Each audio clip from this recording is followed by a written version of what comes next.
நம்ம போன வாரமே வந்துட்டு இந்தியா பாகிஸ்தான் தாக்குதல் பற்றி பேசிகிட்டு இருந்தோம்.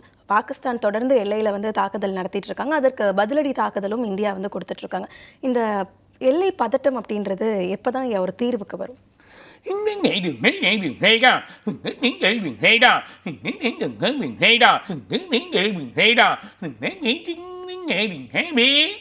அதாவது ரெண்டு கண்ட்ரியுமே எப்பவுமே வழியாக இருக்க கண்ட்ரி, நல்ல ஒரு இதாக இருக்க கண்ட்ரி. ஆனால் இப்போ சில தீவிரவாதிகள் சில வழினால் இந்த பிரச்சனைகள் ஏற்படுது. அது இல்லாமல் சில வேறு ஏதோ ஒரு குரூப்பு பண்ண ஒரு பிரச்சனைனால அதெல்லாம் அடிபட்டுரும்.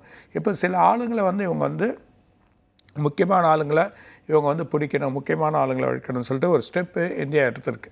அதுக்கான வழிமுறைகள் இந்த ஸ்டெப்பு மூலிமா இருக்குது. அது மூலிமா சில பிரச்சனைகள் பாகிஸ்தானில் ஏற்படுறதுக்கான வாய்ப்புகள் உண்டு. இருந்தாலும் பிரச்சனைகள் இல்லாத அளவுக்கு வழி பண்ணி செயல் பண்ணி, ஏன்னா உடனே இதை சண்டைன்னு எடுத்துன்னு வர மாட்டாங்க. ஆனால் சில வழிகள் எடுத்துன்னு வரலாம். அதாவது உள்ளே வந்து நமக்கு முக்கியமான வீரர்கள், ஒரு ஸ்பெஷல் ஃபோர்ஸ், ஸ்பெஷல் வழியாக இருக்கக்கூடியவங்க, இவங்கெல்லாம் வந்து இதில் இன்வால்வ் ஆகி இதுக்கான அது பேர் வந்து சர்ஜிக்கல் இதுன்னு சொல்லுவாங்க, புரியுதானே, சர்ஜிக்கல் ஸ்ட்ரைக் சொல்லுவாங்க. அந்த மாதிரி பண்ணக்கூடிய சர்ஜிக்கல் ஸ்ட்ரைக்னால் ஒரு முக்கியமான டாக்டர் தான் ஒரு ஆப்ரேஷன் பண்ண முடியும்.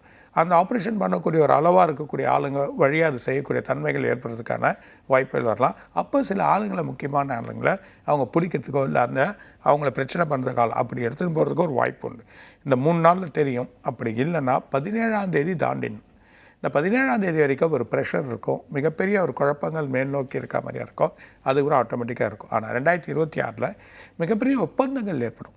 சில விஷயங்கள் ஏற்படும்போது பாகிஸ்தானுக்கும் நமக்கும் அந்த ஒப்பந்தங்கள் மூலமாக சில விஷயங்களில் சைன் போடுவாங்க. எல்லா விஷயங்களிலும் மாற்றங்கள் ஏற்பட சொல்ல இந்த பிரச்சனை வந்து கொஞ்சம் ஓரளவுக்கு விடுபடுறதுக்கான வாய்ப்புகள் இருக்குது அப்படின்றத சொல்கிறார். நிறைய மாற்றங்கள் ஏற்படுறதுக்கான வாய்ப்புகள் இருக்குது.